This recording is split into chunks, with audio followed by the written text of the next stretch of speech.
আমি কি দিয়া বুঝাইতাম? আম পাতা জাম পাতা বড়ই পাতার কোনো অভাব নাই। কোন পাতা দিয়া বড়ই, কোন পাতা দিয়া গরম জল করে না। বড়ই পাতার পানি দিয়া কেন গরম জলটা করে? আম পাতা কি দোষ করলো, জাম পাতা কি দোষ করলো? বড়ই পাতা দিয়া কেন গরম জল করা হয়? এই কথা দিয়ে কোন মৌলবি কয় না। লাল কাপড়, নীল কাপড়, হলুদ কাপড়, কত কাপড় দেখলাম। কবরের কাপড়টা কেন ভাইজান সাদা?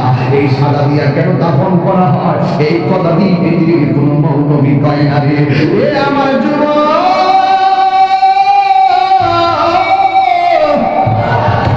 কি দিয়ে বুঝাবো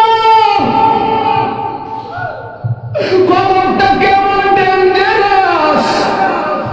কি দিয়ে বুঝাবো মরণটা কত কঠিন?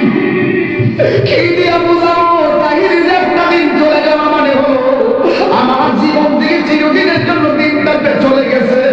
কোটি টাকা দিয়েও এই ঘন্টার সময়টা আনতে পারতাম না। এখন আমি শ্বাস পালাইতেছি, 1 টাকা বিল দেওয়া লাগে না। রবির পারে হাওয়া খাই, বিল দেওয়া লাগে না। পল্লী ভিতরে ফ্যান বাতাস খাইলে বিল দেওয়া লাগে। আইসিএতে ভিক্ষা গেলে দিনে 50,000 টাকা গোনা লাগে। আমার আল্লাহ যে কত নিয়ামতের বাতাস সামনে ঢুকাইতেছে, বাইরে কইলাইতেছে, 1 টাকা বিল নেই না। আল্লাহ কয় বিল লাগতো না, শুধুমাত্র তোরা 5 বার আইসা কপালটার মাটির মধ্যে লাগাই দিবি। সুবহানাল্লাহিল আলা বলবি। দুনিয়ার মালিকের ডিউটি 20 দিন না করলে 20 দিনের বেতন কাটা। আর আমার আল্লাহ তোরা হাজিরা দিছে দৈনিক 5 বার। 1 মাস হাজিরা দাও না, 2 মাসও দাও না, মাঝে মাঝে সিটারি হাজিরা দাও। কিন্তু আমার আল্লাহ ইচ্ছা করলে তোমার গলার মধ্যে কাটা লাগাইয়া আমার আল্লাহ রিজিকটার বন্ধ করে দিতে পারে। এরপর আমার আল্লাহ রিজিক বন্ধ করে না কেন জানো নি? কারণ হলো আমার আল্লাহ কয় আমি আল্লাহ তোরে মায়া কইরা বানাইছি, মায়া লাগে। আপনি আল্লাহরে বলেন আল্লাহ, আল্লাহ গো, আল্লাহ গো। এই দুনিয়ার বিপদে পড়লে কত মানুষ তোরে সহযোগিতা করে, কিন্তু হাসরের ময়দানে কেউ কাউকে চাইবে না। আমার আল্লাহ জবানটারে বন্ধ করে দেন। আল্লাহ পরে হাতের সাথে হাত দিবে, পায়ের সাথে পা দিবে। কিছু কিছু মানুষ আমল নামা নেওয়ার জন্য পাগল হয়ে যাবে। আল্লাহ এই আযাব সহ্য হয় না, তাড়াতাড়ি তো জান্নাত বলে জান্নাত দাও, তাড়াতাড়ি আমরা আমল নামা দাও। আল্লাহ বলে ফেরেশতা যখন তাড়াতাড়ি করে তার হাতটার পেটের ভিতরে ঢুকাই দেয়, এবার বাম হাতটার পেটের ভিতরে ঢুকাইয়া এই হাতটার পিছন দিতে বাইর করবে। ওই বান্দা বলবে আল্লাহ তোমার কাছে আমল নামা চাইছি, তুমি কেন হাতটার পেটের ভিতরে এত কষ্ট করে ঢুকাই দিলে? আমার তো নারী হয়েছে গেছে, এই হাতটার পিছন দিতে বাইর করলা। আল্লাহ বলে তুই না আমল নামা চাইছো, তাই পিছন দিতে তাকায় দেখ। এবার ডাক দিয়ে বলবে আল্লাহ আমি তো তাকাই না, পিছনে কি দিছো আমি তো দেখি না। আল্লাহ বলবে ফেরেশতারা ও কি আমল নামা দেখতে চাই, গাটটারে ভাঙিয়া দে। এবার গাটটা ভাঙিয়া পিছন দিতে ফিরে দিব, তাকায় দেখবো তার হাতের মধ্যে জাহান্নামের পিপি।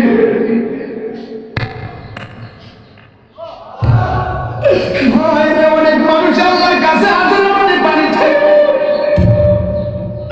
আল্লাহরে কইব আল্লাহ পানি পান করব, পানি।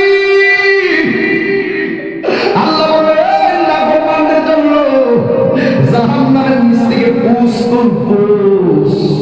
তুইলা দে পানি পান করার জন্য। জাহান্নামের নিচ থেকে পুষ তুলে দেওয়া হবে। ওই পুষগুলো তারা খাইতে থাকবে, সাথে সাথে জিহ্বাটা বলে পড়ে যাবে, আবার খাবার চাইবে, জাকুম নামক ফল দেওয়া হবে, গলার মধ্যে যাইয়া আগুনের কুণ্ডলটি হয়ে যাবে। এই জন্যই তো মানুষের চেহারা দিয়া কাউরে আল্লাহ দুজুকি দিবে না। এই জায়গার মধ্যে পশু পাখির চেহারা লাগাইয়া দুজুকি দিবে, কারণ এই চেহারাটা হলো আল্লাহর পদ্ধতি, রহস্য। কথা বলেন ঠিক কিনা? মানুষ হলো আল্লাহর রহস্য। ও যুবক, এই মানুষই আল্লাহ দুনিয়ার থেকে নিব, কত বাহানা কইরা নেয়। ইমানদারের রূহটা যেই মাত্র নিয়ে যাবে, আল্লাহ একটা ফেরেশতার ডাক দিয়ে বলে ফেরেশতা জান্নাত থেকে একটা সাদা কাপড় লও। একটা সাদা কাপড় লইব, সাদা কাপড় লইয়া বলে ইমানদারের কাছে যাও। রূহটা যে বের করার সাথে সাথে ওই রূহটারে তুমি কাপড় দিয়ে বাইন্ডিং করে হালাইবা। ও যুবক, এমন ভাবে রূহটারে বাইন্ডিং করব, এমন ভাবে কইরা আসমান দিকে উড়াইয়া লইয়া যাইব। দেখতে বড় ভয় লাগে। এমন ভাবে বুঝি তাহিরির বাইন্ডিং করব, এমন ভাবে বুঝি আপনার বাইন্ডিং করব, দেখলেই তো কেমন জানে লাগে, দেখলেই তো কেমন জানে লাগে। এইভাবে বুঝি আমার বাইন্ডিং করব।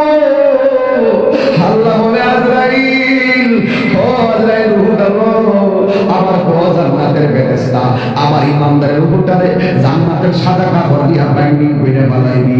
এবার ফেরেশতা এসে বাইন্ডিং করে ওই আসমানের দিকে একটা উড়াল মারে। এবার আসমানে যায়, প্রথম আকাশের ফেরেশতা কই, ও ফেরেশতা যাওয়ার সময় দেখছি তোমার কোনো গ্রাম নাই, কিন্তু এখন কোথায় থেকে খুশবু আসতেছে। এইটা হইলো কথা বলতেছে কি, যদি বাড়ির ইমানদার হয় এমনি বলবে এটা হইলো বাড়ি উড়াল ইমানদারের রূহ লইয়া যাইতেছি। সাথে সাথে প্রথম আকাশের ফেরেশতা এই রূহটাকে সালাম দিব। এবার দ্বিতীয় আসমানে গেলে সালাম দিব, তৃতীয় আকাশে গেলেও সালাম দিব, চতুর্থ আকাশে গেলেও সালাম দিব, পঞ্চম আকাশে গেলেও সালাম দিব, ষষ্ঠ আকাশে গেলেও সালাম দিব, সপ্তম আকাশে গেলেও সালাম দিব রে বাবা। এবার যাওয়ার পরে আমার আল্লাহ ডাক দিয়ে কয়, ও ফেরেশতা আর সামনে নিস না, আমি আল্লাহ ইমানদারের জন্য একটা বাড়ি বানাইছি। আর সামনে নিস না গো, আমি আল্লাহ একটা বাড়ি বানাইছি। ওই বাড়িটার নাম কি? বাড়ির নাম হলো কোরআনের ভাষায় হলো ইল্লিন। এই রূহটারে ইল্লিনে রাইখা দে। আর এই দিক দিয়ে বাড়ি উড়া এই আমার বাবার বডিটারে বাইন্ডিং করবার জায়গা। বাড়িটার দোকান থেকে সাদা কাপড় আইনা বডিটারে বাইন্ডিং করলো। মানুষ আইব রে এক নজর তকিতে, মানুষ আইব রে।